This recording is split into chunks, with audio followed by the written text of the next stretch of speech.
guys, since mga tong araw na walang pasok, nagluto kahapon na sopas! Uy! Sadya yung binibidyo. Kulit mo lang. So ngayon yan, nag-isa kami. Isang kasarala yung niluto niya. Ano ba yun? Ay, kalahati lang pala, ano? 1/4 nga lang. 1/4 lang pala. Oo, ito pala ako dun.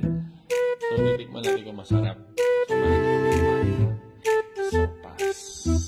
Sakit ko kasi na nagkukulan. Okay guys, kain na. Alam.